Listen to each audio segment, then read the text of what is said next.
कारिणी सभा पनागर अध्यक्ष राजेश कटंगहा पंपी, मंत्री अभिनंदन चौधरी, उपाध्यक्ष आनंद जैन, कोषाध्यक्ष संतोष चौधरी, उप मंत्री संजय मानव, सांस्कृतिक मंत्री राहुल बड़कुल, सदस्यगण संतोष जैन, मासाब, आनंद लश्करी, पवन लश्करी, रजनीश चौधरी, प्रतीक मोदी।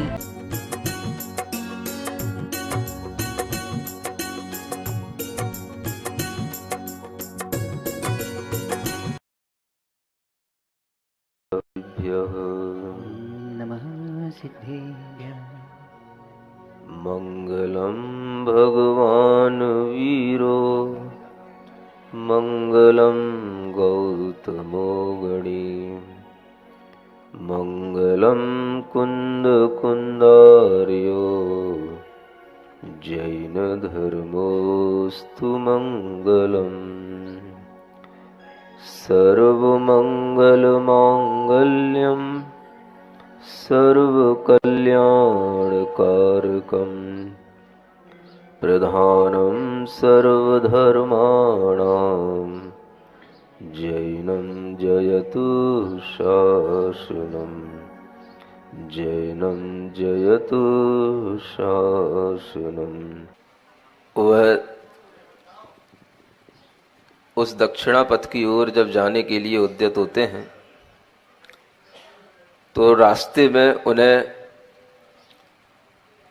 एक दंडक वन मिलता है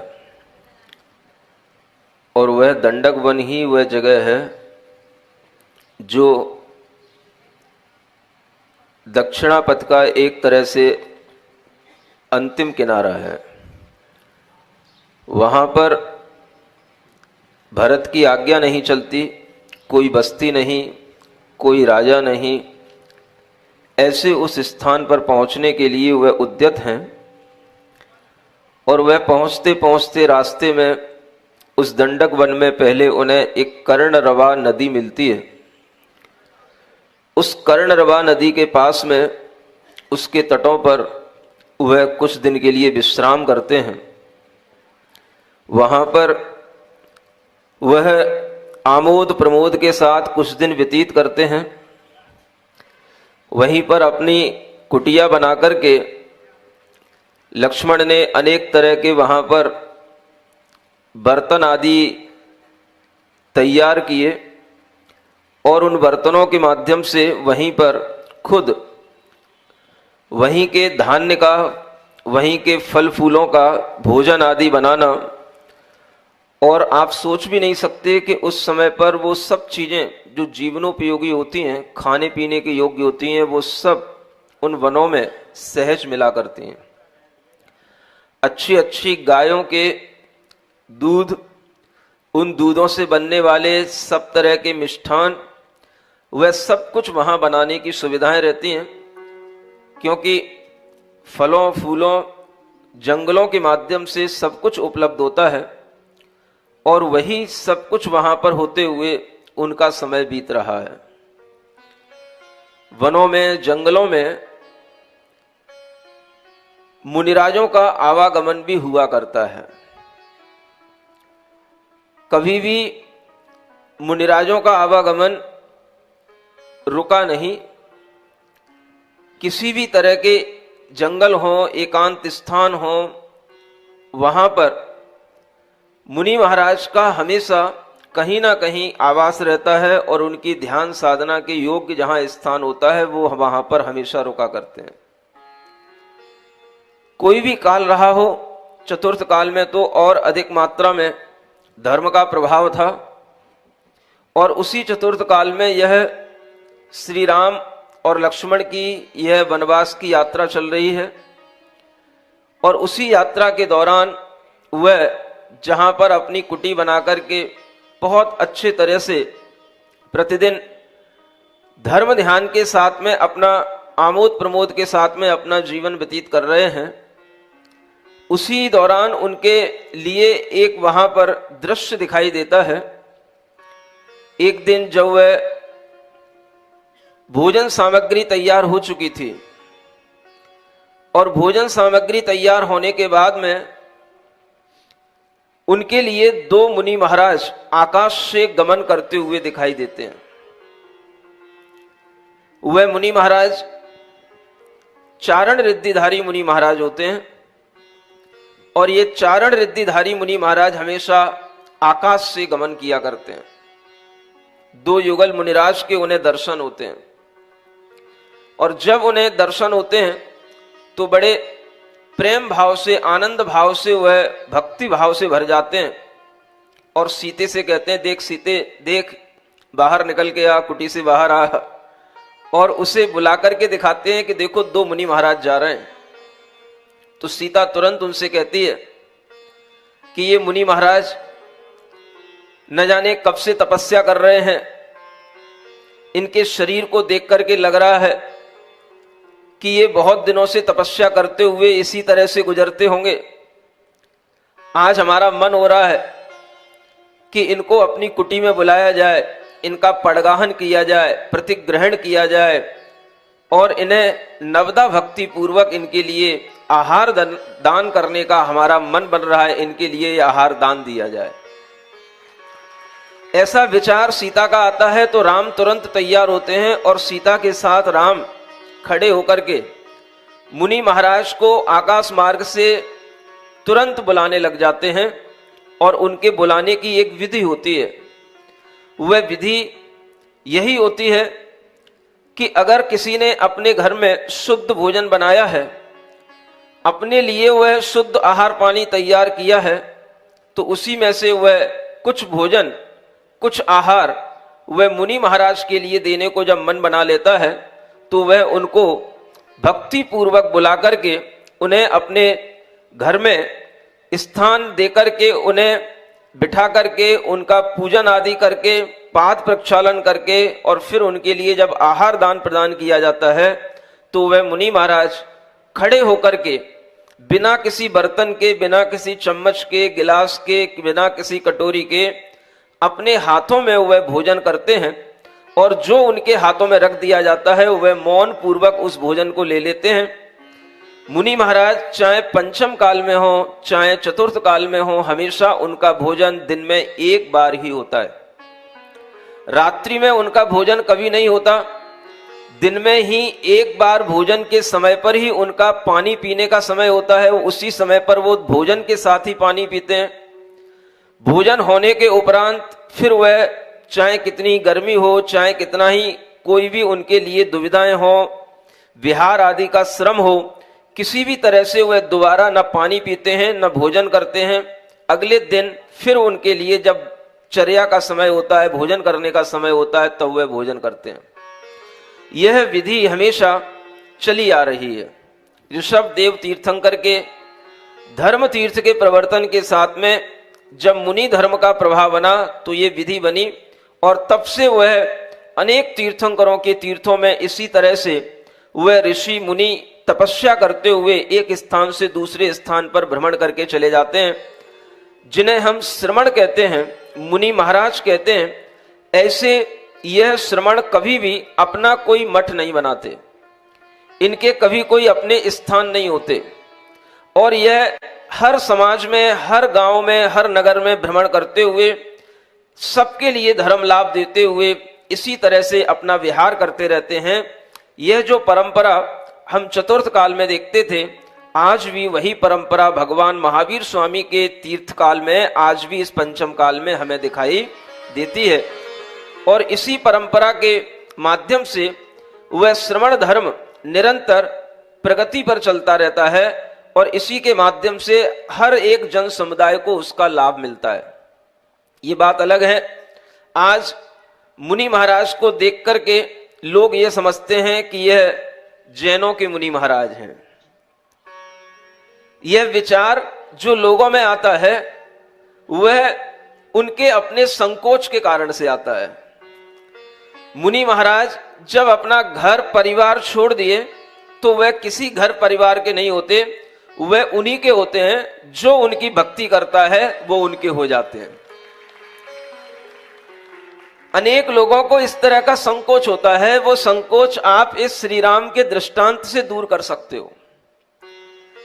जब श्री राम स्वयं सीता के साथ में मुनि महाराज को देखते हैं तो वह उनको बुलाने के लिए निवेदन करते हैं और बुलाने के लिए निवेदन कोई विशिष्ट निवेदन नहीं होता, सीधा साधा निवेदन होता है, अत्र अत्र अत्र तिष्ठ तिष्ठ तिष्ठ। इसका मतलब क्या होता है? यहीं यहीं यहीं पर रुक जाइए, रुक जाइए, रुक जाइए। अगर आपको संस्कृत नहीं भी बोलना आती है तो आप हिंदी में भी बोलेंगे तो भी महाराज रुक जाएंगे। आपके लिए ये भक्ति का भाव होना चाहिए कि हम मुनि महाराज को रोक लें और अपने घर पर रोकने के बाद में हमारे घर में शुद्ध भोजन हो, हमारी शरीर शुद्धि हो, हमने अपने मन शुद्धि के साथ में शुद्ध भोजन का निर्माण किया हो, जिस भोजन में किसी भी जीव राशि का कोई हनन ना हुआ हो, जो भोजन मर्यादित हो और मर्यादा के अनुसार ही वह भोजन बनाया गया हो, जो भोजन छने हुए जल का हो, जल छानने के बाद में जो उसमें जीव छन करके आ जाते हैं उनका भी उस जल में पुनः विसर्जन किया गया हो, ऐसे शुद्ध जल से और हर मौसम की मर्यादा के अनुसार जो आटे की, मसाले की जो मर्यादाएं होती हैं, उस मर्यादे के अनुसार अगर वह भोजन किसी भी श्रावक के घर में हो और वो श्रावक अगर मुनि को भक्ति भाव पूर्वक इस तरह से उन्हें बुलाता है, रोकता है कि हे स्वामिन अत्र तिष्ठ तिष्ठ तिष्ठ, मन शुद्धि, वचन शुद्धि, काय शुद्धि, आहार जल शुद्ध है, मेरे घर में प्रवेश कीजिए, मेरे घर में आहार जल शुद्ध है, आज मुझे आहार लेकर के आज मुझे धन्य कीजिए, तो कोई भी व्यक्ति उन मुनि महाराज का पड़गाहन कर सकता है। ये संकोच है दूसरे लोगों का जो मुनि महाराज को अपने घर में नहीं बुलाते। केवल जैन लोगों ने ये अधिकार ले रखा है, लेकिन ये अधिकार केवल जैन लोगों का नहीं है, अधिकार सभी लोगों का है। अगर श्री राम मुनि महाराज को बुला सकते हैं तो श्री राम के भक्त भी मुनि महाराज को अपने घर में बुला सकते हैं। बस विचार इतना ही होना चाहिए, पूर्णतया शुद्धि का भाव, क्षेत्र शुद्धि हो, जहां हम मुनि महाराज को बिठाएं वो घर हमारा शुद्ध हो, वहां कभी कोई मांसाहार ना किया गया हो, जिन बर्तनों से भोजन बनाया गया हो वो बर्तन भी शुद्ध हो, कभी उनमें कोई अवक्ष वस्तुएं, मांसाहार आदि का कभी कोई वहां पर प्रयोग ना किया गया हो। ऐसे अनेक लोग मिलते हैं जिनके आचरण शुद्ध होते हैं, और हमने ऐसे भी अनेक लोग देखे हैं, ऐसे अनेक समाज देखी हैं, वो महेश्वरी समाज होती हैं। एक बार मैं मनासा में रुका था, एमपी के अंदर एक जगह है, और वहां पर ऐसे महेश्वरी समाज के लोग थे जो रात्रि में भोजन तक नहीं करते थे, रात्रि में पानी भी नहीं पीते थे। इस तरह से सदाचरण का पालन करने वाले शुद्ध लोग कई जगह मिलते हैं। ब्राह्मण जाति में भी अच्छे लोग होते हैं जो कभी मांस नहीं खाते, शाकाहारी होते हैं, हमेशा जिनका शुद्ध आचरण होता है। ऐसे अनेक लोग होते हैं जिनके घरों में कभी भी इस तरह का कोई भी गंदा खान पान नहीं होता। ऐसे घरों में हमेशा मुनि महाराज का आवागमन हो सकता है अगर वो लोग संकोच छोड़ करके अपने मन में ये भाव बनाते हैं कि हम भी मुनि महाराज की भक्ति करें और हम भी मुनि महाराज को अपने घर में बुला करके कैसे शुद्ध आहार बनता है, अगर वह उसकी गवेषणा करें तो उनके लिए भी ये लाभ मिलने में कोई दुर्लभता नहीं है। यह छूट सबके लिए है और होनी भी चाहिए। ये श्री राम जब स्वयं इस तरह का शुद्ध आहार पानी वह सीता बनाई और मुनि महाराज को उन्होंने देखा तो उनके मन में भक्ति का भाव आया। वह मुनि महाराज कई दिनों के उपवास के साथ में भ्रमण कर रहे थे और उन्होंने जब उनको इस तरह से बुलाया, हे स्वामी अत्र तिष्ठ तिष्ठ, अत्र तिष्ठ तिष्ठ, तो वह स्वामी वहीं पर रुक जाते हैं और रुक करके फिर उनकी आहारचर्या किस तरह से होती है और उस दौरान क्या कुछ घटित होता है, ये हम ये श्री राम की कथा से आगे सुनते हैं। मर्यादा पुरुष श्री राम है सिद्ध प्रभु बलराम, मर्यादा पुरुष श्री राम है सिद्ध प्रभु बलराम। आदर्श बने जन जन के वसुधैव कुटुम्बुति जिनके आदर्श बने जन जन के वसुदेव कुटुम्बुत जिनके जो भी ले इनका नाम बिगड़े बनते सब काम जो भी ले इनका नाम बिगड़े बनते सब काम प्रभो श्री राम प्रभो श्री राम प्रभु श्री राम प्रभु श्री राम मर्यादा पुरुष श्री राम है सिद्ध प्रभु बलराम मर्यादा पुरुष श्री राम है सिद्ध प्रभु बलराम दशरथ जिनके जनक कहाए कौशल्यानंदन जन गाए दशरथ जिनके जनक कहाए कौशल्यानंदन जन गाए इक्ष्वाकु वंश की शान क्षत्रिय जग दया निधान इक्ष्वाकु वंश की शान क्षत्रिय जग दया निधान प्रभो श्री राम प्रभो श्री राम प्रभु श्री राम प्रभु श्री राम मर्यादा पुरुष श्री राम है सिद्ध प्रभु बलराम मर्यादा पुरुष श्री राम है सिद्ध प्रभु बलराम पेज नंबर 52 से पढ़ते हैं। एक दिवस की बात है करी रसोई तैयार आगत पारण हेतु थे तीनों ठाड़े द्वार उसी समय चारण मुनि गुप्ति सुगुप्ति नाम दंडक वन में आ गए हर्षित हो गए राम। वह जो दो मुनि महाराज थे उनके नाम थे गुप्ती और सुगुप्ती। एक गुप्ती मुनि महाराज और सुगुप्ती मुनि महाराज जब उस दंडक वन में आए तो राम ने सीता के साथ में हर्षित होकर के उन्हें अपने कुटी के निकट बुलाया और उस समय पर जो सुंदर भाव उनके अंदर आते हैं, कहा सीता ने अब स्वामी भाग्य सुंदर हमारे हैं। जो रिद्धिधारी दो मुनिवर आज वन में पधारे हैं बड़ी नवधा भक्ति से उन्हें आहार देते हैं देव आकाश में से दे कर जयकार करते हैं। उस समय पर नवदा भक्ति के माध्यम से उन्हें आहार दान कराया गया और ये नवदा भक्ति एक तरह से हमने हिंदू संप्रदाय में भी समाज में भी इस नवदा भक्ति को सुना है। नवदा भक्ति वहां पर भी होती है, लेकिन वह नवदा भक्ति का तरीका या प्रकार कुछ अलग हो सकता है, उसके भेद कुछ अलग हैं, वो भक्ति के ही अनेक रूप हैं। लेकिन जो मुनि महाराज के लिए नवदा भक्ति है, यह नवदा भक्ति का मतलब होता है कि जैसे जब उनका प्रतिग्रहण कर लिया, प्रतिग्रहण करना एक भक्ति हो गई। जब हमने उनको भावपूर्वक उन्हें रोक लिया, अत्र अत्र तिष्ठ तिष्ठ ऐसा कहकर के जब हमने उनको रोक लिया और रोकने के बाद में उनकी 3 परिक्रमा लगा करके उन्हें विनय पूर्वक अपने घर की ओर, अपने घर के आंगन की ओर उन्हें ले गए, यह एक भक्ति हो जाती है।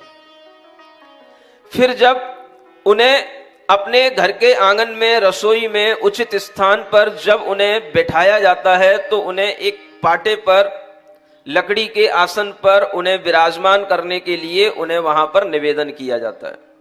तो वो निवेदन करने के बाद में वह मुनि महाराज वहां बैठ जाते हैं। फिर उसके बाद में उनके चरणों का प्रक्षालन किया जाता है, जल डाल करके गंधोदक लिया जाता है, यह दूसरी भक्ति हो जाती है। फिर उसके बाद में उनके लिए पूजन किया जाता है, अष्टद्रव्य से जैसी बने वैसी पूजन हो जाती है, उनके गुणों की आराधना की जाती है, ताकि श्रावक के मन में भाव आता है कि हमारे लिए आज ये दिवस धन्य है कि हम भक्ति पूर्वक हे भगवान आपको आहार दे रहे हैं। ऐसा नहीं कि आपको आहार की इतनी जरूरत थी कि आपके लिए हम आहार दे रहे हैं तो हम बहुत बड़े हो गए। श्रावक अपने मन में भक्ति भावना से, उस विनम्रता से अपने आप को बहुत लघु महसूस करते हुए और उनके गुणों की पूजा बंदन करते हुए वह एक भक्ति और कर लेता है, जिसे अष्टद्रव्य से पूजा कही जाती है। ऐसी शुद्ध द्रव्य से पूजा करने के बाद पुनः वह नमोस्तु करता है, एक भक्ति और हो जाती है। और फिर उसके बाद में वह अपने मन से उनके लिए एक विश्वास दिलाता है कि जो यहाँ पर आप भोजन करेंगे, हम आपको जो भोजन देंगे वह मैंने मन से, वचन से, काय से शुद्ध होकर के बनाया है। स्नान आदि से निवृत्त होकर के शुद्ध वस्त्रों से, जिन वस्त्रों को किसी ने छुआ ना हो, ऐसे शुद्ध वस्त्रों से उस भोजन को बनाया गया है और शुद्ध वस्त्रों से ही वह भोजन दिया जाता है। जिन शुद्ध वस्त्रों को पहनने के बाद में कोई भी शरीर की क्रियाएं किसी भी तरह की न की गई हो, ऐसी वह पूर्ण शुद्धि के साथ में वह भोजन कराने के लिए जब वो श्रावक उद्यत हो जाता है तो वह मन शुद्धि, वचन शुद्धि, काय शुद्धि, आहार जल शुद्ध है, यह 4 शुद्धियां और उनके लिए बोल करके उनके लिए विश्वास दिला देता है। इस तरह से यह नवदा भक्ति माने 9 प्रकार की भक्तियां होने पर वह मुनि महाराज उस श्रावक से आश्वस्त होकर के आहार ग्रहण कर लेते हैं। वह श्रावक जानता है कि शुद्ध भोजन कैसे होता है, शुद्ध पानी का चयन कैसे किया जाता है, यह उसे ज्ञात होता है। और इसी तरह का शुद्ध भोजन पान वनों में, जंगलों में हमेशा मिला करता है। ग्रामीण जीवन जब तक रहता था, हर घर घर में शुद्ध भोजन पान रहता था, क्योंकि हर दिन शुद्ध आटा बनना है, रोजाना का आटा बनना है, रोजाना मसाले बनने हैं, रोजाना ऊखली में कूटना है सब कुछ। पहले से पैकेट बंद कोई चीजें, ये जो बाजार का सिस्टम चला है, कभी भी अगर पुराने लोग यहाँ बैठे हों तो आज से 20 साल 30 साल पहले कभी आटा, नमक, मसाले कभी कोई लोग घर में पैकेटों के माध्यम से खरीद करके कभी नहीं लाते थे। आटा वगैरह ये सब चीजें घर में बना करती थी। धीरे धीरे चक्कियां आई तो चक्कियों से बन करके आने लगा, तब भी वो बहुत सारी मात्रा में आकर के घर में रखा जाने लगा। लेकिन शुद्ध तरीका वही था जब प्रतिदिन आटा बना करता था। प्रतिदिन सुबह सुबह दादी माँ चक्की पीस करके वह आटा निकालती है, रोजाना उखली से उसमें खल बत्ते से मसाले बनते थे। तो ये शुद्ध भोजन प्रतिदिन होता था। नलों की व्यवस्थाएं नहीं थी, ये शहरों की व्यवस्थाएं नलों की। पहले सब जगह कुएं होते थे, बावड़ियां होती थी, नदियां होती थी, स्वच्छ जल के झरने होते थे। तो स्वच्छ जल, उस पानी को निकाल करके उसको छाना जाता था। छने हुए उस बिलछानी को पुनः उसी में जो उसमें जीव रह जाते हैं छन्ने में, वो उसी पानी में विसर्जित कर दिए जाते हैं ताकि उनका वध ना हो। ऐसी शुद्ध दृष्टि से वह जल छाना जाता था। मनु स्मृति में भी लिखा है, वस्त्रपूतम पिबेत जलम। ये मनु स्मृति के वाक्य हैं। दृष्टिपूतम न्यसेत पादम वस्त्रपूतम पिबेत जलम। सभी व्यक्तियों को देख करके चलना चाहिए। दृष्टिपूतम न्यसेत पादम, अपने चरण अपने पाद देख करके रखना। वस्त्रपूतम पिबेत जलम, और जल को हमेशा वस्त्र से छान करके जल को पीना। ये सब पहले भारतीय सभ्यता में सबके लिए होता था। इसमें जाति का, संप्रदाय का कोई भेद नहीं होता था। हर व्यक्ति छान करके पानी पीता था। कोई भी रात्रि में भोजन नहीं करता था। ये भारत की एक सभ्यता हुआ करती थी, एक पहचान हुआ करती थी। पुराने जमाने में जब बहुत सारे चीनी यात्री ह्वेनसांग जैसे लोग यहां पर आए तो उन्होंने देखा कि यहां पर रात्रि होने से पहले हर घर में खाने पीने के सब काम बंद हो जाते हैं। सब बर्तन धो धा करके शांति से अपना संध्या करने बैठ जाते हैं। ये पहले एक बहुत अच्छी पद्धति चला करती थी, सब लोगों को पता होगा। ये वस्त्रपूतम पिबेत जलम, हमेशा जल को छान करके पीना चाहिए। ये कोई धर्म नहीं है, किसी धर्म की पहचान नहीं है। ये मनुष्य के लिए शुद्ध जल पीने की आदत होना, ये उसकी अपनी एक सभ्यता है। और इसी सभ्यता के तहत वह शुद्ध जल अगर पीता है तो कहा जाता है, जैसा खावे अन्न वैसा होवे मन, और जैसा पीवे पानी वैसी होवे वाणी। तो ये शुद्ध जल, शुद्ध भोजन, शुद्ध शरीर के साथ में जब निर्मित किया जाता है तो उसके माध्यम से वह पूर्ण शुद्धि के साथ में मुनि महाराज के लिए आहार कोई भी दे सकता था और दे सकता है। पहले मुनि महाराज किसी के भी घर में स्वयं चले जाते थे और जो उनके लिए यह नवदा भक्ति करना जानता था, इस तरह से उन्हें पड़गहन आदि करना जानता था, उन्हें रोकना जानता था, उनके घर पर वह मुनि महाराज भोजन करते थे। यह प्रथा थी, यह परंपरा थी। आज ये परंपरा धीरे धीरे संकुचित होकर के कुछ जैन लोगों तक ही सीमित रह गई है, और जैनों में भी कुछ ही लोग जानते हैं, बाकी तो सब देखा सेखी किया करते हैं। इस तरह की इस परंपरा के साथ में उन श्री राम ने उस चतुर्थ काल में हजारों वर्ष पहले मुनि महाराज के लिए आहार दिया, और उस आहार देने के बाद में जब उन्होंने आहार दे लिया, मुनि महाराज को वहां पर उन्होंने अपनी कुटी के बाहर थोड़ा विराजमान कर लिया, उनके चरणों में बैठ गए और धर्म सुनने के लिए उनसे निवेदन किया। उसी समय पर वहां पर अनेक प्रकार से वहां पंच आश्चर्य होने लग जाते हैं। पंच आश्चर्य जानते हैं?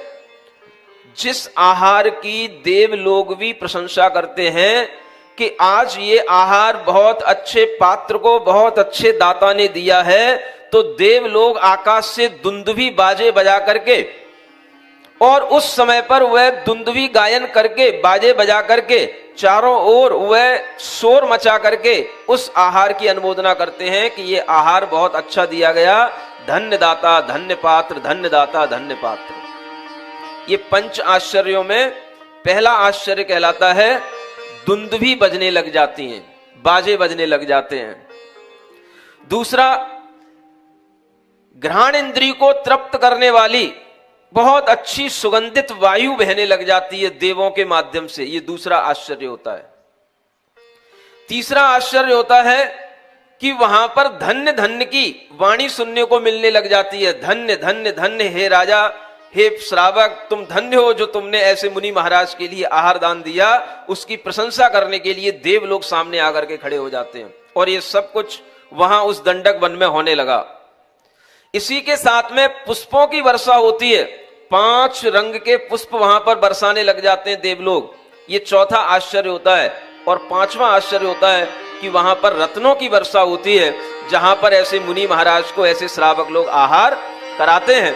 न श्रावक को पता कि मुनि महाराज कहाँ हैं, और न मुनि महाराज को पता कि यहाँ कोई श्रावक हो सकता है। और ऐसी जब कोई अचानक से घटना घटित हो जाती है तो देव लोग भी प्रसन्न होकर के पंचाश्चर्य करते हैं, और ऐसे ये पंचाश्चर्य वहां होने लग जाते हैं।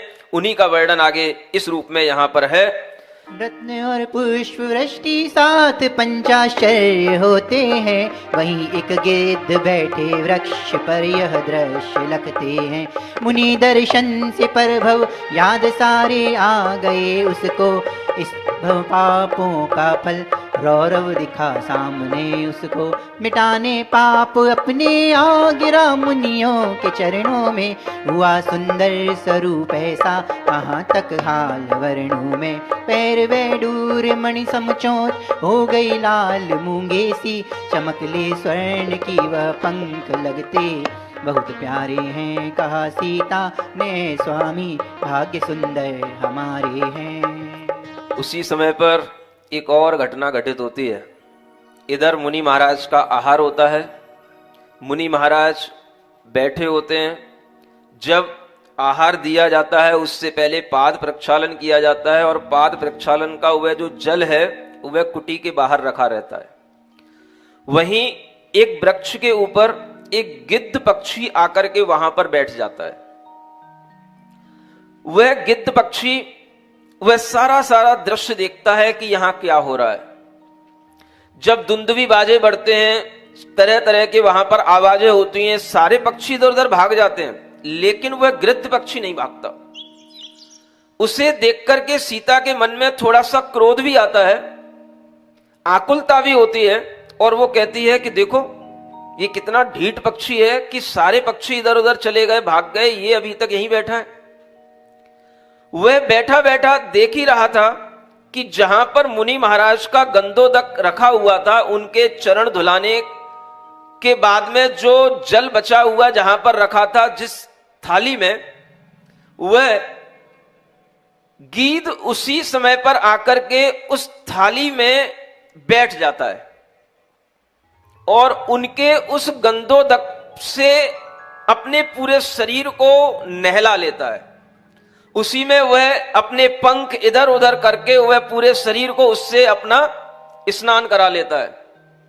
और ऐसा देखते देखते उसी समय पर उसके पापों का ऐसा प्रक्षालन होता है कि उसका जो रूप कुरूप था वो एकदम से वह उस गंधोदक के प्रभाव के कारण से सुंदर रूप बन जाता है। उसका इतना सुंदर रूप बन जाता है कि उसके जो पैर हैं वो वैडूर्य मणि की माने नील नील मणियों की आभा वाले चमकीले उसके पैर बन जाते हैं। उसके पैरों के जो पंजों की जो उंगलियां होती हैं वो सब लाल लाल एकदम से मूंगा मणि की बन जाती हैं। उसकी चोंच है वो मूंगा मणि जैसी दिखने लग जाती है। उसका पूरा शरीर स्वर्ण की कांति के समान बढ़िया सुंदर दिखने लग जाता है। और ऐसा देख करके वहां राम सीता ये सभी आश्चर्य में पड़ जाते हैं। मुनि महाराज वहां बैठे ही थे। एकदम से मुनि महाराज के समक्ष भी ये सब दृश्य देखने को आया। तो उस समय पर वह सब निवेदन करके मुनि महाराज से पूछते हैं कि ये कौन पक्षी है और इसके लिए ऐसा भाव कैसे बन गया और इसका ये एकदम से काया का रूप कुरूप से स्वरूप कैसे हो गया। तो मुनि महाराज उसके कुछ पिछले जन्म की कहानी बताते हैं कि जिस वन में आप रुके हो ये दंडक वन कहलाता है और इसी दंडक वन का एक दंडक नाम का ही राजा हुआ करता था। उसी राजा के नाम पर यह वन बना था। ये आज वन है, कभी ये बहुत बड़ी नगरी हुआ करती थी, बहुत बड़ा अच्छा सुंदर शहर हुआ करता था। दंडक राजा ने कभी कोई ऐसा कृत्य कर दिया कि उसने कभी आवेश में आकर के अनेक साधुओं को उसने विनाश करा दिया। उसने अनेक साधुओं की हत्या करा दी और उसी के पाप के कारण से एक साधु को वह सब देख करके क्रोध आया और उसके क्रोध के कारण से पूरा का पूरा वन जल गया। ये जो गिद्ध आज यहां पर आकर के अपने मन में बैठा बैठा रो रहा है, पश्चाताप कर रहा है और पश्चाताप करने का कारण यह है कि इसे आज मेरे दर्शन होने पर यानी मुनि महाराज को देखने पर इसे अपने पूर्व भव की याद आ गई और इसलिए आज यह सोच रहा है कि मैं कितना नीच था, पूर्व भव में मैंने कितने पाप किए, उस पापों का प्रक्षालन करने के लिए आज ये गंधोदक में अपने आप को नहला रहा है और उसे याद आ गया है कि यही वह दंडक राजा था जो इस दंडक वन में पहले एक दंडक राजा के रूप में रहा करता था और इसी राजा ने बहुत सारे मुनि महाराज का वध किया था, जिसके पाप के कारण से यह त्रियंश योनि में आज ये भटक रहा है और ये गीध बन करके आज सामने आया है। अब इसके पाप के प्रक्षालन का समय आया है। यह उन्होंने उसके पूर्व जन्म की कथा उसको जब सुनाई और ऐसा उसका रूप बनते हुए देखा तो सीता के मन में, राम के मन में ऐसे उस गीध के प्रति दया के भाव आ गए, कोमलता के भाव आ गए और वह उस गिद्ध के साथ में अपना इस तरह का भाव करने लगे कि मुनि महाराज ने उनसे कहा कि इस गिद्ध को तुम छोड़ना नहीं, इसे अपने ही पास में रखना, क्योंकि उन मुनि महाराज ने उस गिद्ध के लिए उपदेश दे करके उसे मांसाहार का त्याग करा दिया।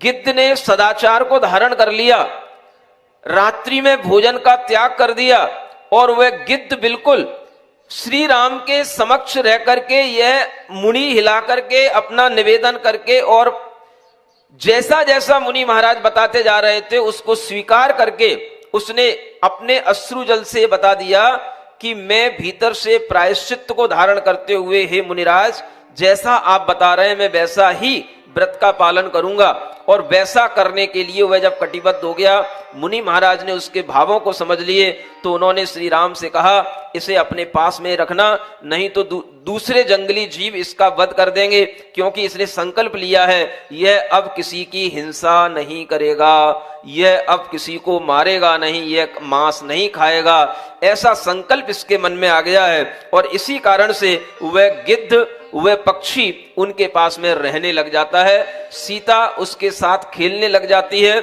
और वह पक्षी भी उन तीनों के बीच में एक चौथा ऐसा सदस्य बन जाता है जो मानो उनके परिवार का ही हो गया हो। ऐसा धीरे धीरे उसे प्रेम मिलने लग जाता है। राम देखते रह गए, काय बदलती जाए, तीनों को आश्चर्य है, प्रभु महिमा नहीं पाए। राम कहे पक्षी तेरी शुभ गति हो गई आज, इस भव में ही सब तेरे पूर्ण हो गए काज।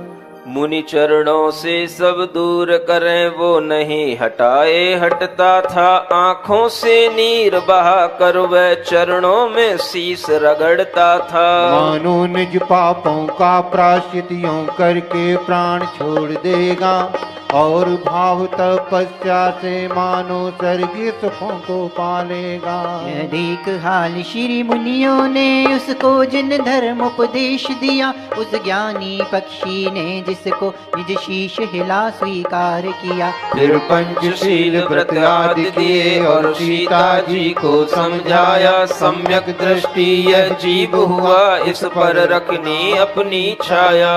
यह कह करके चल दिए नभ मग श्री मुनिराय, जनक नंदिनी निज कुटी पक्षी को ले आए। बड़े प्रेम से रख दिया उसका नाम जटायु, तीनों को इम प्रिय लगे जिम प्रिय लगती आयु। श्री राम लक्ष्मण ने मिलकर एक रथ सुंदर निर्माण किया। शय्यासन सबका प्रबंध गज से घोड़ों का काम लिया।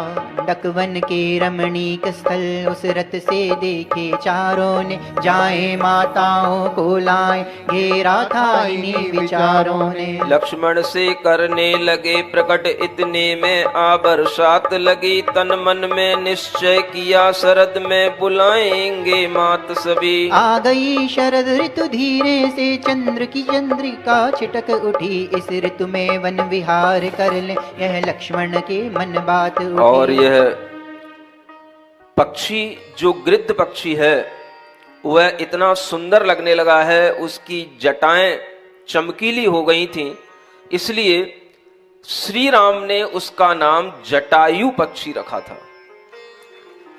यह जटायु पक्षी जिसका वर्णन सभी रामायणों में आता है, यहां यह जटायु पक्षी इस रूप में वहां पर आराम से रह रहा है। पहले यह गिद्ध था, मांसाहारी था, अब ये 5 शील व्रतों को धारण करने वाला बिल्कुल सदाचारी बन गया, सम्यक दृष्टि बन गया।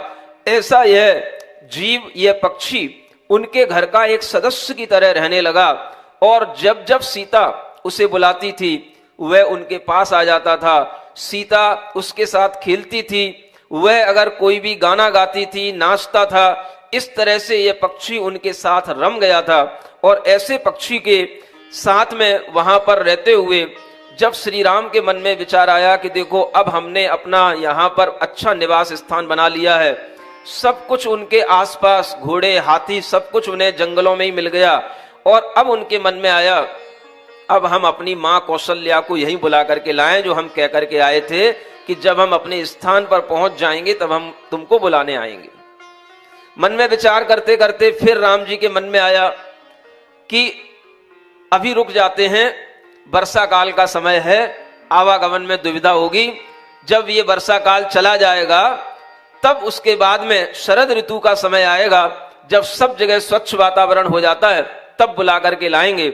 और ऐसा विचार करके उन्होंने पूरा चातुर्मास का समय वहीं निकाला, और उसके बाद में जब वह शरद ऋतु का समय आता है, वन में विहार करते हैं। लक्ष्मण जी के लिए इधर उधर घूमने का मन बहुत होता है, और वह कभी कभी जैसे ही मौका पाते हैं कि उन्हें समय मिलता है कि अब हम निश्चिंत हैं, राम और सीता की थोड़ी सी देखभाल किए बिना भी हम इधर उधर घूम सकते हैं, तो वह लक्ष्मण जी इधर उधर घूमने निकल जाते हैं। और इसी स्थिति में वहां पर एक बहुत बड़ी घटना घटती है, जो घटना आगे एक किस रूप में सामने आती है यह उसकी पृष्ठभूमि है। सीता हरण जो होता है उसकी बहुत बड़ी पृष्ठभूमि है और उस पृष्ठभूमि को हर एक बंधु को अच्छे ढंग से सुनना भी है, पढ़ना भी है, समझना भी है कि क्यों सीता का हरण हुआ और वह सीता के हरण के पीछे कौन सी कहानी थी। वो कहानी अब आपके सामने आती है। गुरु कथा सुनाए राम रतन गुण धाम की, गुरु कथा सुनाए राम रतन गुण धाम की। है पद्म पुराण में पुण्य कथा श्री राम की, है पद्म पुराण में पुण्य कथा श्री राम की। विद्या गुरु का आशीष पाए नगर बरेला मुनि द्वय आए। चंद्र प्रभु का दर्शन कीना, राम प्रभु का सुमिरन कीना। सब पर शब्द मोहिनी डारी, मंत्र मुग्ध हो गए नर नारी। मर्यादा का भान कराया, परमात्मा का स्वरूप दिखाया। प्राकृत के मर्मज्ञ कहाते, संस्कृत के तत्वज्ञ कहाते। और हमको जो निश दिन ध्याते, योग साधना हमें सिखाते। ये गुरु भाग्य हमारे जागे, राम कथा सुनी आपके आगे। विद्या गुरु के आँख के तारे, प्रणम्य चंद्र हमें भव से तारे। राम श्री राम श्री राम श्री राम, राम श्री राम श्री राम श्री राम। अब वह श्री राम वहां पहुंचते हैं। ये वर्णन कर्णरवा नदी के पास का है। इस कर्णरवा नदी के उस पार जाने का उनका मन बन चुका था और उस पार जाने की उन्हें इतनी ललक थी कि उनके शरीर में रोमांच उत्पन्न हो जाते थे कि हम उस स्थान पर पहुंचें जहां भूमि गोचरियों का प्रवेश बंद हो जाता है, जहां उनका पहुंचना कठिन हो जाता है, जहां भरत की आज्ञा नहीं चलती है। हम उस दंडक वन के भी उस अंतिम छोर पर चलें और वहां पहुंचने के लिए वह बिल्कुल समुद्र के किनारे पर पहुंच जाते हैं। जो समुद्र का किनारा उस दंडक वन का आखिरी किनारा होता है और वहां के बाद में विजयार्थ और विद्याधरों के वहां पर नगरों के राजाओं का आवागमन होता है। ऐसे उस दंडक वन के अंत में एक क्रौंच रवा नदी पड़ती है और जो समुद्र के उत्तर तट के बीच में है, वह जो स्थान है वह वंश स्थल पर्वत का स्थान कहलाता है। और वहां पर बांसों की बहुत बड़ी बड़ी झाड़ियां होती हैं। उन झाड़ियों में एक शंभूक नाम का व्यक्ति वहां पर कुछ विद्या सिद्ध करने के लिए बैठा होता है। उसकी बात अब आपके सामने आगे आती है। क्या कर रहा होता है? लक्ष्मण जी राम जी की आज्ञा लेकर के इधर उधर घूमने निकलते हैं और उन्हें क्या दिखाई देता है यह सब आगे आप पढ़ेंगे। आज्ञा लेकर भ्रात से लखन घूमने जाए, वन में थोड़ी दूर पर अजब सुगंधी आय। अचरज भर कर मन में लक्ष्मण जब तक सुगंधी की खोज करे। श्रोताओं सुनो ध्यान करके उस गंध का सारा हाल कहें। दक्षिण दिश में सागर के मध्य लंका अनूप राजधानी थी। प्रति नारायण रावण राजा की चले जहां मन मानी थी। 8-10 सहस्त्र रानियों मध्य जीवन की मौज उड़ाता था 3 खंड का वह राजा राक्षस वंशी कहलाता था। रावण से छोटे कुंभकर्ण और सबसे लघु विभीषण थे पूर्व कर्म के उदय भाग्य से तीनों ही तेजस्वी थे। रावण पंडित विद्वान बड़ा जिन अनुशासन के पालनहारा, विद्याएं बहुत थी सिद्ध उसे और न्याय नीति जाननहारा। थे इंद्रजीत और मेघनाथ दो पुत्र बड़े ही बलधारी, और चंद्रनखा सुंदर भगिनी जो खरदूषण की वर नारी। पाताल लंक में चंद्रनखा संग खरदूषण सुख राज करे, दोनों आँखों से दो कुमार शंभूक व सुंदर भाग भरे। अब यहाँ पर यह रावण का चित्रण आया है। फिल्म में जब तक नायक के साथ में खलनायक का दृश्य ना हो तो फिल्म का आनंद बढ़ता नहीं है। लेकिन आप पहले से जानते हैं कि इस फिल्म में क्या होने वाला है। कभी कभी देखी हुई फिल्मों को भी बार बार देखने में भी एक रोमांच आता है और आनंद बढ़ता है। यह रावण का यहाँ पर छोटा सा वर्णन किया। सबसे बड़ी बात ये जानने की है कि ये रावण राक्षस वंश का बहुत बड़ा राजा था, 3 खंड का अधिपति। यह बहुत बड़ी भूमियों का स्वामी था और यह राक्षस वंश का राजा इसलिए कहलाता था क्योंकि यह जीवों की रक्षा करना, प्रजा की रक्षा करना इसका काम था। आप इसको राक्षस के रूप में ना लें। राक्षस शब्द संस्कृत साहित्य के अनुसार रक्षा करने के अर्थ से बनता है। जो रक्षा करने वाला होता है उसे राक्षस कहते हैं। जैसे रघु का राघव बनता है, मनु का मानव बनता है, ऐसे राक्षस शब्द से राक्षस शब्द बनता है। यह राक्षस वंश का था जिसके वंश में इसके दादा, इसके पूर्वज हमेशा प्रजा की रक्षा करने के लिए तत्पर रहते थे। ऐसे यह राक्षस वंश का एक बहुत बड़ा राजा था और इसकी जो बहन थी जिसका नाम था चंद्रनखा, जिसका नाम आप लोगों ने क्या सुन रखा है? शूर्पनखा। कोई बात नहीं, नाम उसका नख के साथ ही जुड़ा है ना। नख उसके, नख माने नाखून उसके शूर्प के समान है, चंद्रमा के समान है। यह चंद्रनखा की जो स्थिति है वह चंद्रनखा का विवाह हुआ है किससे? खरदूषण से। ये सबको ज्ञात है। उन्हीं चंद्रनखा और खरदूषण से उनके 2 पुत्र उत्पन्न हुए। एक का नाम था शंभूक और एक का नाम था सुंदर। ये 2 पुत्र उनके हुए और इसमें जो शंभूक नाम का ये जो पुत्र था, यह पुत्र चूंकि ये विद्याधरों के राजा थे, सबको विद्याएं सिद्ध करने की होती हैं, और ये पुत्र अपनी विद्या सिद्ध करना चाहता था। और एक सूर्यहास खड्ग होती है, सूर्यहास खड्ग। क्या नाम है? सूर्यहास खड्ग। हाँ, खड्ग माने तलवार। ये देवताओं के द्वारा प्रदान की जाती है। इस तलवार को सिद्ध करना माने हजारों देवताओं को अपने हाथ में रख लेना है। ऐसी इस सूर्यहास खड्ग को सिद्ध करने के लिए लक्ष्मण का उस स्थान पर जाना हुआ जहां पर यह शंभूक उस सूर्यहास खड्ग को सिद्ध करने के लिए बैठा हुआ था। और यह सिद्धि उसने जो की थी बहुत लंबी तपस्या के साथ की थी।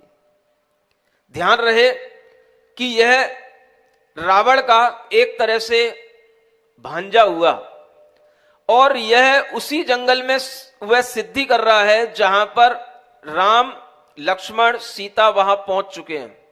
देखो, व्यक्ति कहीं ना कहीं अपने कर्म का मारा ही होता है। हम चले जा रहे हैं, कहीं से कहीं तक पहुंच रहे हैं, ये समझ के चलना कि कर्म हमें वहां तक ले जा रहा है। कौन ले जा रहा है? कर्म प्रधान विश्व करी राखा, जो जस करई सो तस फल चाखा। ये हमेशा वाक्य याद रखना। यह विश्व कर्म प्रधान है। हर व्यक्ति के अपने अपने कर्म किसी किसी स्थान पर जाकर के फलेंगे। वह कर्म उसे वहां तक ले जाएंगे और उन कर्मों के माध्यम से उसकी किस तरह से अपने आप संयोजना हो जाती है, यह आपको यहां पर बहुत अच्छे ढंग से समझने को मिलेगा। बहुत भयंकर वह नाद करती हुई, शब्द करती हुई, कोलाहल करती हुई वह सेना का आगमन चारों तरफ से जब दिखाई देता है तो वह विद्याधरों की सेना होती है। वह विद्याधर राजा होते हैं जो आकाश में भी हल्ला करते हैं और जमीन पर भी हल्ला करते हैं। वह जमीन पर भी बहुत भारी सेना लेकर के आए, आकाश में भी बड़े बड़े योद्धा खड़े हो गए। और जब ये सब देखा तो तुरंत राम और लक्ष्मण तैयार हुए। और जब तैयार हुए तो लक्ष्मण ने कहा, आपको वहां जाने की जरूरत नहीं है, आप यहीं पर सीता को देखें, यहीं पर आप रुकें, इस कृत्य के लिए हम पर्याप्त हैं। और लक्ष्मण अपना कवच धारण करके, उनके पास में एक विशिष्ट कवच होता है जो शत्रु के बाणों से उनकी रक्षा करता है, अपना धनुष बाण लेकर के, वह सूर्यहास खड्ग लेकर के, तमाम विद्याएं उनके साथ में भी हैं, लेकिन सेना नहीं है, वो अकेले हैं। और वह लक्ष्मण स्वयं वहां चलने के लिए तैयारी करते हैं।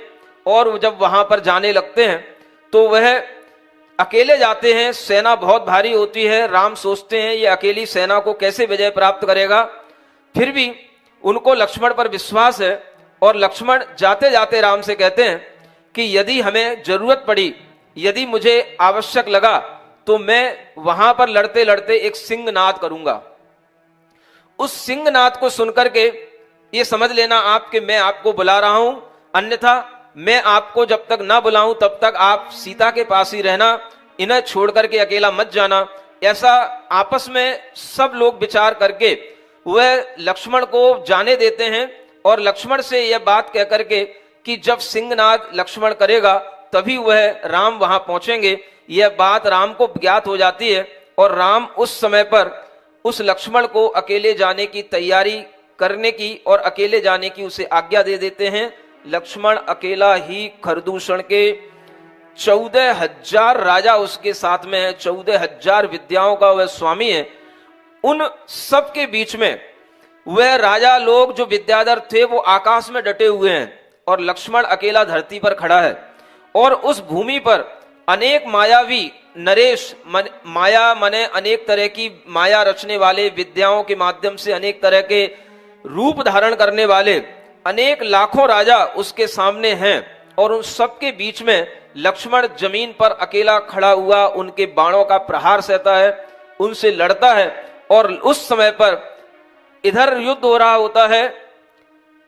खरदूषण ने रावण के लिए भी वो पैगाम भेज रखा था कि आपको भी सहायता करने के लिए आना है, क्योंकि खरदूषण को ज्ञात हो गया था कि इस खड्गहास, इस सूर्यहास खड्ग को हाथ में लेने वाला कोई सामान्य व्यक्ति नहीं हो सकता।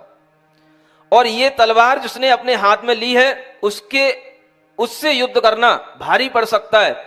इसलिए जब रावण को ये सारा समाचार पहुंचाया कि तुम्हारा भांजा एक तरह से मृत्यु को प्राप्त हो गया है, तो रावण उसके लिए भी देखना आना चाहता था।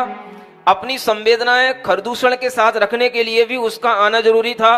और रावण लंका से चल करके उधर उस दंडक वन में आता है।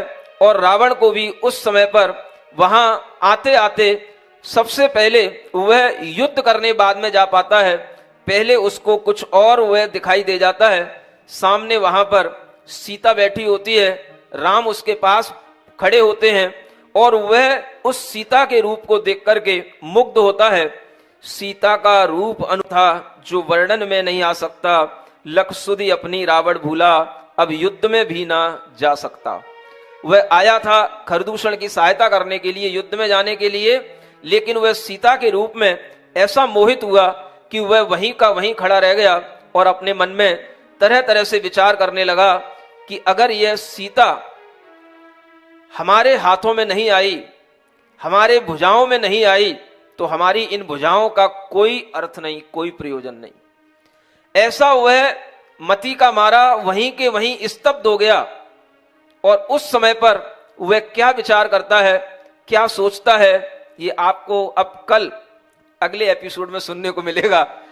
कैसे वह सीता के लिए क्या छल रचता है, क्या छद्म भाव से वह उस सीता का हरण करता है, यह कल आपको सुनने को मिलेगा। आज का समय पूरा हो रहा है। बस ध्यान यही रखना है कि घटनाएं जो घटित होती हैं वह सब कर्म के उदय से घटित होती हैं। कर्म के उदय में अपने आप वहीं पर जाकर के जीव पहुंच जाता है जहां पर इस तरह से कोई संयोजना बनने वाली होती है। कहां वो सोच रहे थे हम मां को लेकर के आए, और कहां वह एकदम से बीच में यह घटना घटित हो गई कि वो शंभुक का वध हो गया, खरदूषण की सेना सामने आ गई, मां और सब घर वालों की याद तो दूर रखी रह गई और वह यहां पर दंडक वन में उलझ गए। और इसी उलझन से उनकी उलझन अब आगे किस तरह से बढ़ती चली जाती है हम यह देखेंगे और उनके बारे में यह भी विचार करते रहेंगे कि सभी महापुरुष बलवान होते हैं, पुण्यशाली होते हैं, लेकिन कर्म किसी को भी नहीं छोड़ते हैं। कर्म प्रधान विश्व करी राखा, जो जस करई सो तस फल चाखा। वह कर्म किसको किस रूप में कहां पर पहुंचा दें, इसलिए हर व्यक्ति का जीवन मरण उसके कर्म के साथ चलता है। अभी तक जो श्री राम आनंद लेते रहे वह इस भाव से लेते रहे, कुछ हो या ना हो, कुछ हो या ना हो, मेरा मन दुर्बल ना हो, कुछ हो या ना हो, मेरा मन दुर्बल ना हो। प्रेम भाव से क्षमा भाव से, प्रेम भाव से क्षमा भाव से, समतामय मेरा स्वभाव हो, समतामय मेरा स्वभाव हो। गुड़ी जनों के दर्शन से, गुड़ी जनों के दर्शन से, मन मंगल मंगल हो, कुछ हो या ना हो, मेरे मन में घृणा न हो, कुछ हो या ना हो, मेरे मन में घृणा न हो। श्री राम हमेशा सबके प्रति समभाव, क्षमा का भाव, मैत्री का भाव रख करके अपना जीवन जी रहे हैं, लेकिन उसके बीच में भी कुछ ऐसी घटनाएं घटित हो जाती हैं जिसके कारण से उन्हें युद्ध भी करना पड़ता है। और जब उनके सामने कोई युद्ध करने आता है तो वह युद्ध अपने भावना से नहीं करते, सामने वाले की विरोधी हिंसा का प्रतिकार करने के लिए उन्हें वह युद्ध का सहारा लेना पड़ता है। ऐसे अहिंसा को अपनी सामने रखने वाले महान अहिंसक, दयालु, क्षमावान वह श्री राम का जीवन अपने मन की प्रबलता, सबलता और अपने मन की मजबूती के साथ उस वन में भी आनंद के साथ व्यतीत हुआ। लेकिन अब उनके सामने क्या घटित होने वाला है ये हम कल से फिर आगे की कहानी समझेंगे। तब तक के लिए बोलिए श्री राम भगवान की। इस कार्यक्रम के पुण्यार्चक थे श्री दिगंबर जैन प्रबंध कारिणी सभा पनागर अध्यक्ष राजेश कटंगहा पंपी, मंत्री अभिनंदन चौधरी, उपाध्यक्ष आनंद जैन, कोषाध्यक्ष संतोष चौधरी, उपमंत्री संजय मानव, सांस्कृतिक मंत्री राहुल बड़कुल, सदस्यगण संतोष जैन, मासाब, आनंद लश्करी, पवन लश्करी, रजनीश चौधरी, प्रतीक मोदी।